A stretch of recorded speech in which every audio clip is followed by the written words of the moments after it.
You're a good-for-nothing freeloader.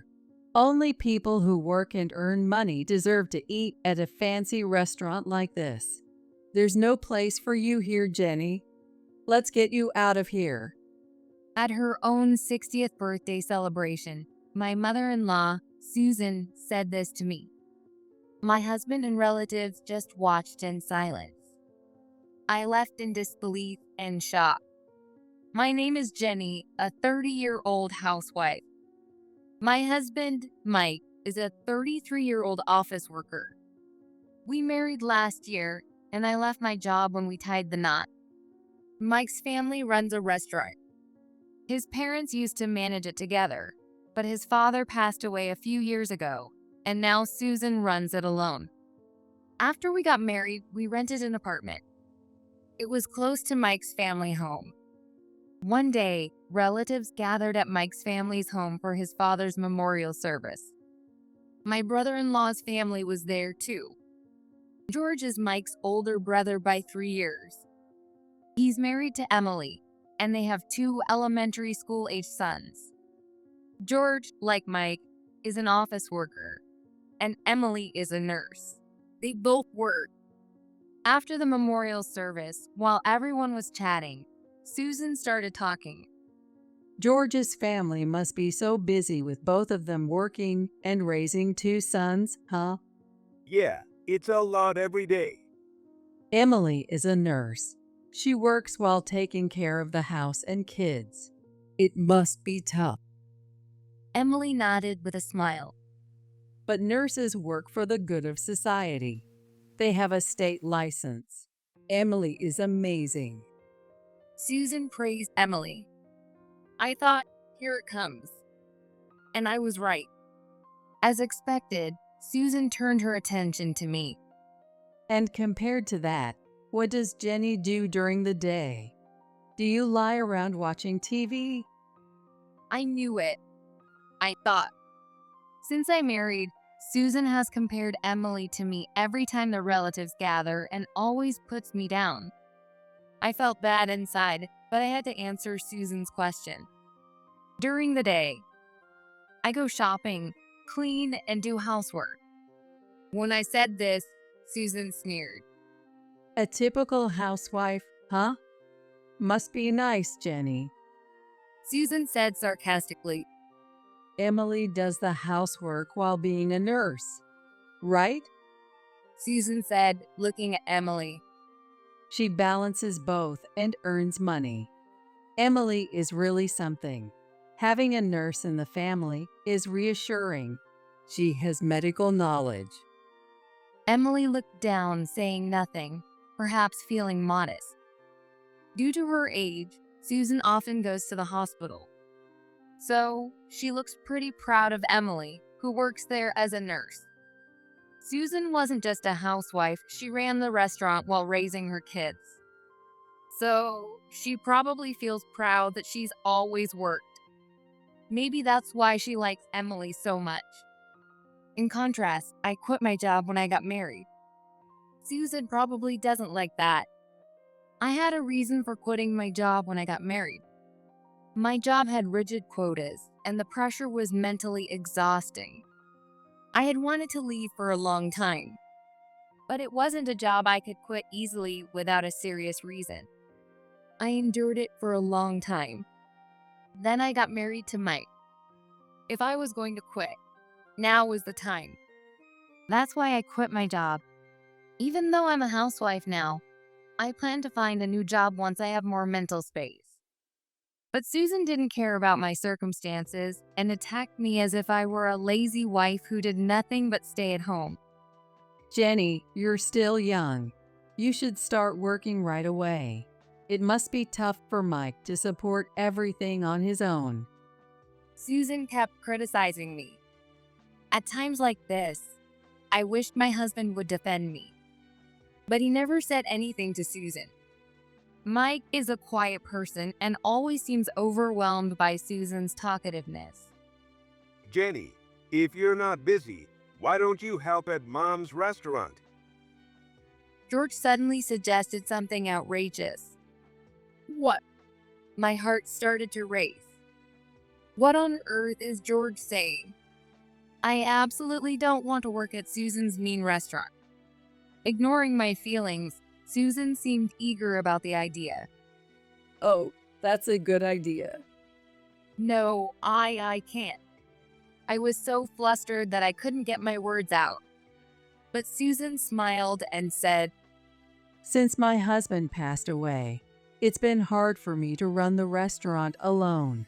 It might be better to have Jenny help out than to hire an employee and pay a salary.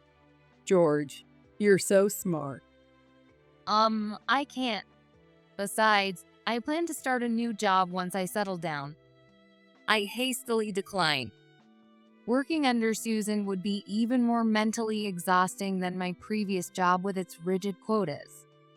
Mom's getting old. Jenny, could you help her out? It's better than being bored at home, right? George kept pushing, unaware of my feelings.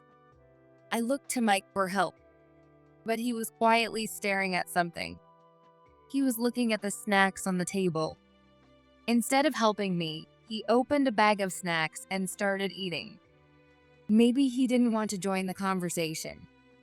I felt like crying. Jenny, you're part of the family now. Just help Mom a bit, even until you find your next jobs. We can't help because we're both working. George pressed on. You'll be healthier working than being cooped up at home. Susan was also keen on the idea. And so, I was forced to help out at Susan's restaurant. Susan worked me to the bone. I was overwhelmed with unfamiliar tasks like sourcing ingredients, cooking, and delivering orders.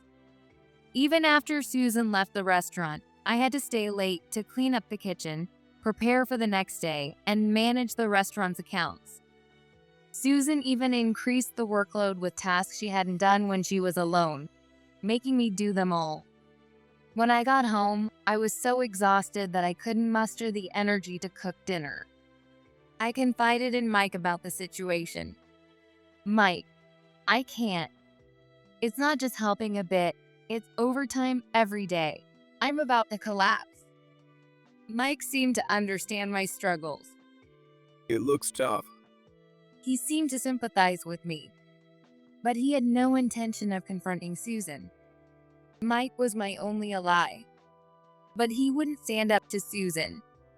Except for my day off, I worked at Susan's restaurant from morning till night every day. When Susan was not feeling well, there were days when I had to manage the restaurant by myself. One day, I got a call from George. Susan was turning 60, and he was planning a big celebration. Apparently, at Susan's request, we would gather at a famous upscale restaurant in town. George and my husband would split the cost. I felt a dark cloud over me. Another family gathering. Seeing Susan every day was bad enough, but now, even on my day off, I couldn't muster any feelings of joy to celebrate Susan. But turning 60 is a once-in-a-lifetime event. I told myself I had to be an adult and attend Susan's celebration. The big day arrived. When I entered the private room of the upscale restaurant, Susan was smiling happily, holding a large bouquet that George's family had given her. About 20 relatives had gathered, and the room was lively. Well, let's not just stand around, everyone. Take your seats. George said, and everyone started to find their places. Luxurious meals were prepared in front of each seat. I waited to see where to sit after everyone else took their seats. My husband, standing next to me, eventually sat down. I looked around the room and froze. What? There's no seat for me. Susan, the guest of honor, and all the relatives had taken their seats. Even George's elementary-aged sons had their seats. There were no seats left. Standing alone, I didn't know what to do. Then, holding her bouquet, Susan looked at me with a cold stare and said, Jenny, there's no seat for you. What? I was shocked. Even George was surprised by Susan's words and said, Mom, we included Jenny in the reservation. Susan smiled smugly and replied, I called the restaurant yesterday.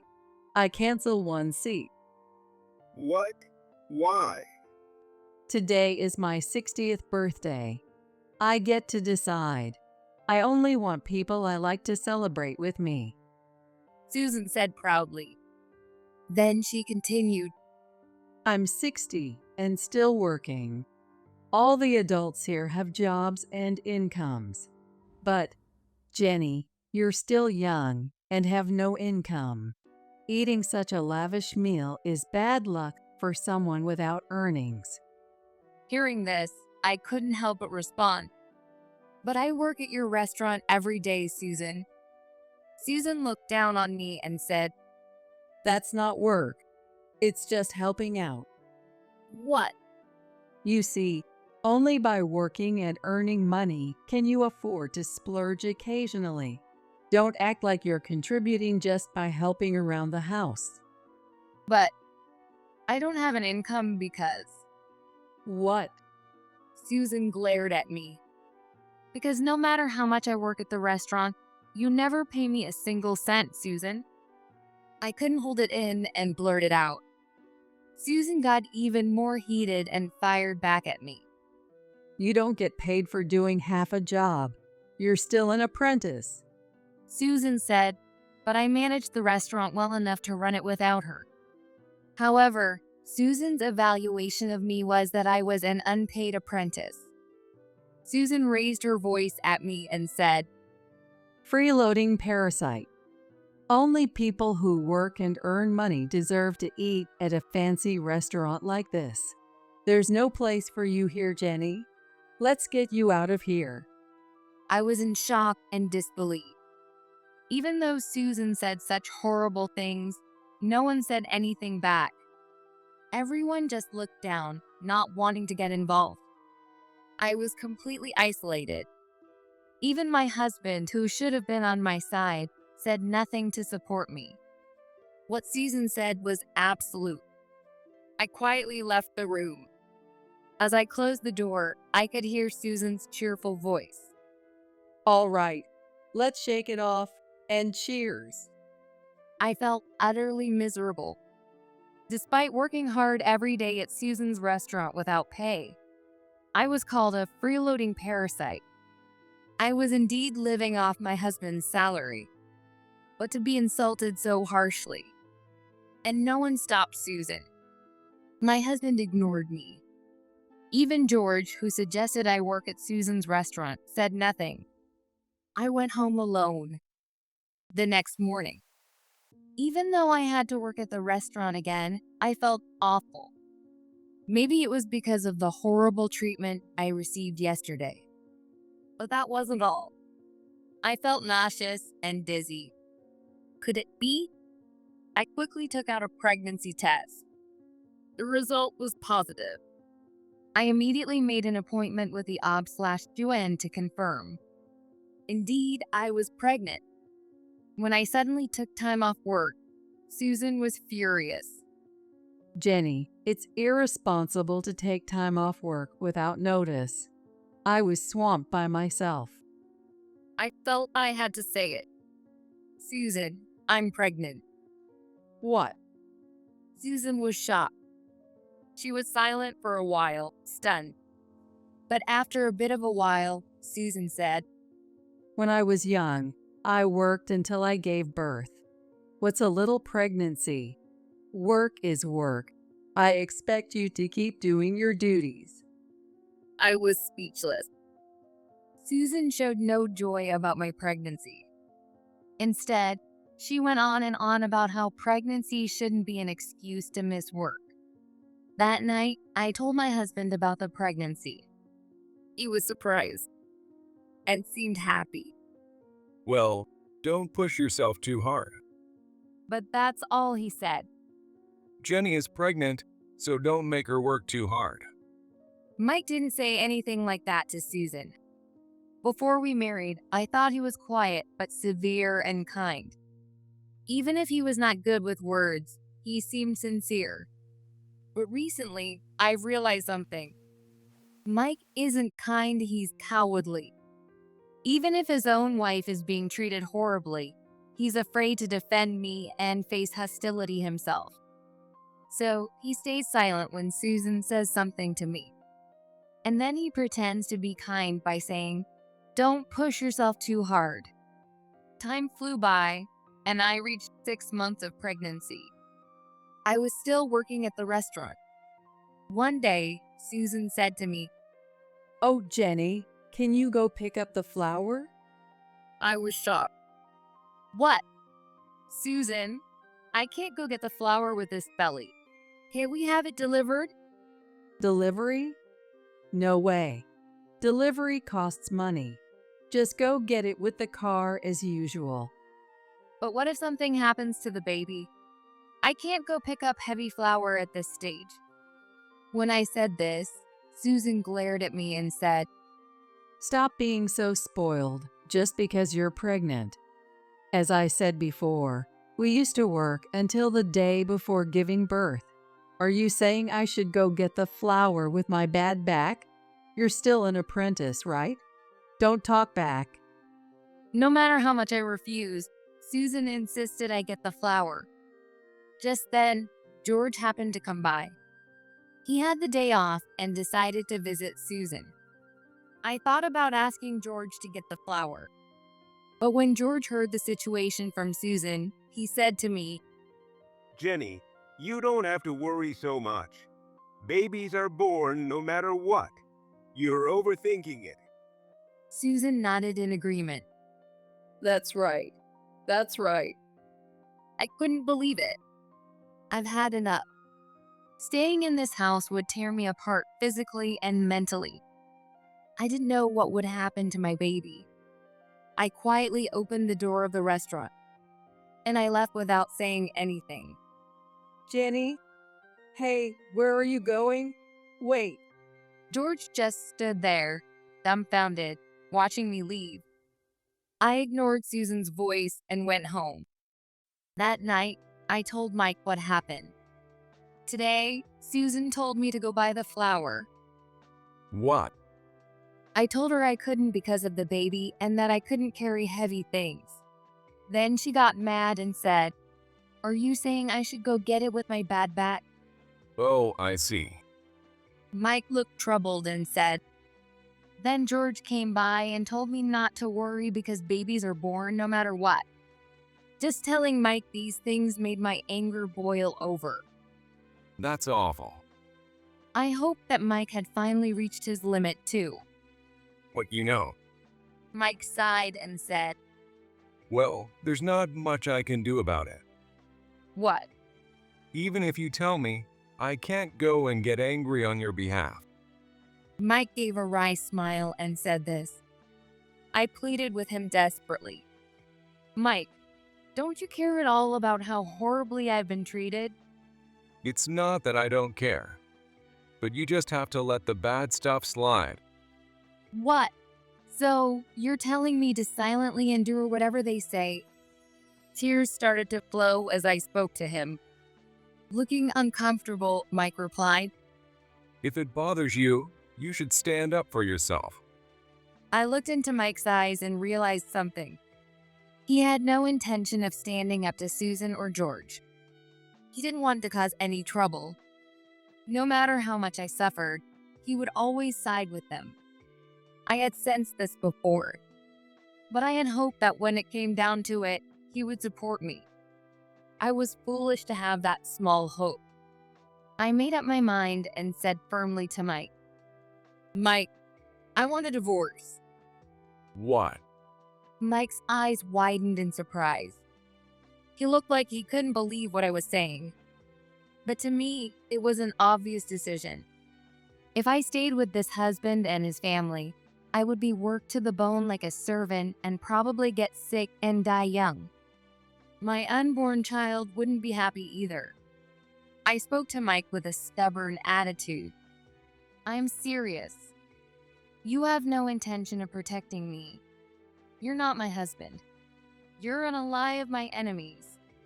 and in a lie of my enemies is my enemy. Mike just looked at me, confused. Anyone who didn't know the situation might think, divorcing while pregnant, before the baby is born, that's crazy. Mike might be thinking that now. But to me, staying with his husband and his family was crazier. I wasn't born to be a sacrifice for this family. For my own sake and for my unborn child, I had to escape this environment. I packed my things and returned to my parents' house that day. My parents were amazed when I suddenly came home. But after I explained everything, they understood. They even said they would support me as much as possible with the birth. A few days after I settled back home, several local friends came to visit me. When I told them what happened, they were shocked. They said, "What horrible people," and genuinely sympathized with me. Talking to my friends lifted a great weight off my shoulders. I was glad I dared to come back home. A while after I returned home, George suddenly showed up at my parents' house. As soon as he came in, he started trying to persuade me. Jenny, divorcing Mike is unthinkable. And now with you suddenly quitting, you have no idea how much Mom is struggling. She's had to do all the work you are doing by herself. Mom is incredibly busy at the restaurant. I kept my expression unchanged and replied firmly, "Well, that has nothing to do with me anymore." Nothing to do with you. How can you say that? You were working there until recently. George accused me of being heartless. I was working there without pay. What happens to the restaurant is not my concern. Jenny, we're family. Even without pay, families help each other out, right? Then why don't you quit your job and help at the restaurant, George? When I said this, George laughed and said, That's impossible. I have a job at a company. Don't say such irresponsible things. George said that it was impossible for him. Still, he insisted that I, being unemployed, had a duty to help the family. I took out my phone and showed him the screen. By the way, George, are you aware of the restaurant's online reviews? George looked surprised by my sudden question. Reviews? George stared at my phone. His eyes widened and he froze. There were numerous reviews about Susan's restaurant. The owner of this restaurant forces her pregnant daughter-in-law to work. This restaurant makes a pregnant employee carry heavy flour. They make the daughter-in-law work without pay to save on hiring costs. The food made by such a cruel person is disgusting. What is this? Did you write these, Jenny? George looked pale. I firmly replied, "No, I didn't." But after returning to my parents' house, I told my friends about the situation. My parents also talked to the neighbors. The rumors must have spread from there. No way. By the way, here's another review. I showed him my phone again. The owner's sons are both idiots. George was even more flustered, and his sweat began to appear on his forehead. What is this? I don't know who wrote it, but everything is true, so isn't it fine? George desperately read through the restaurant reviews. After reading them all, he became utterly silent. Then he left without another word. Later, George tried desperately to delete the reviews. But no matter how many he deleted, more negative reviews kept appearing. Then Susan called me in a rage. Jenny, what are you going to do about this? Customers have stopped coming. I calmly replied, "Oh, so the reviews are finally having an effect." Just get rid of those reviews. If this continues, we won't have any business. It's awful to spread such lies about my precious restaurant. Lies? Those aren't lies. It's all true, and you know it best, Susan. What? I won't let you ruin my restaurant. If it goes under, so be it. What? Susan seemed furious. Anyway, I plan to divorce Mike soon, and I have no intention of being your servant. Could you not call me again? Goodbye. I said this and hung up, then immediately blocked Susan's number. Not long after, my husband finally agreed to the divorce. Thus, we officially divorced. And I got full custody of our child. The reviews about Susan's restaurant became a hot topic, attracting media attention. As a result, companies and city offices placing large orders with the restaurant decided it was bad publicity and switched to other suppliers. The restaurant, which used to have lines out the door at lunchtime, now had no customers. The restaurant eventually went under with debts. At 60, Susan had to start a new job to repay the debt. She had to juggle part-time jobs, working hard every day as someone being exploited. Susan had to give up the house and the restaurant she had lived in for many years and moved into a cheap apartment to live alone. Right after my divorce, Mike was laid off from his job. He was obligated to pay child support. Mike hurried to find a new job, but it wasn't easy. Now he works day and night at part-time jobs to make ends meet. Tragedy struck George as well. His wife, Emily, left him and took their 2 sons. Emily had often heard Susan say, With a nurse for a daughter-in-law, I'll have someone to care for me in my old age. I'm lucky to have such a good daughter-in-law. Emily grew tired of hearing this every time. George also told her, Take care of Mom. You're a professional, right? I may be a nurse, but I don't want to care for someone as arrogant as Susan. Emily said that and stormed out of the house. Having lost hope for her future, Emily returned to her parents' house with her 2 sons, just like I did. Eventually, George and Emily divorced after living separately. Despite being Susan's favorite and most proud daughter-in-law, Emily also despised Susan. It must have been unbearable for Emily to hear Susan boast about how she was assured of care in her old age, just because her daughter-in-law was a nurse. Daughters-in-law are not servants. Susan's sons are so unreliable that their wives left them. The mother-in-law must have been really tough. It's no wonder that restaurant went under. These were the kinds of rumors that spread about Susan.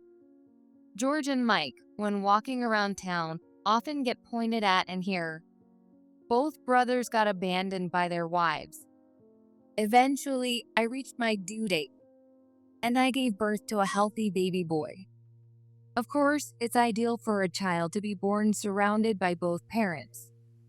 But it was the right decision to leave such a terrible environment. And then, time passed. My son grew to be 2 years old and started daycare this fall. I found a job at a company. I work an office job there and pick up my son from daycare on my way home. Despite the busy days, I find joy in my son's growth. I am grateful for my parents' support. I don't want to be someone who exploits or is mean to my son's future wife. Nor do I want to use my son for my own benefit. And I'm still young. While I hope to meet someone new someday, I'm focused on living my best life each day.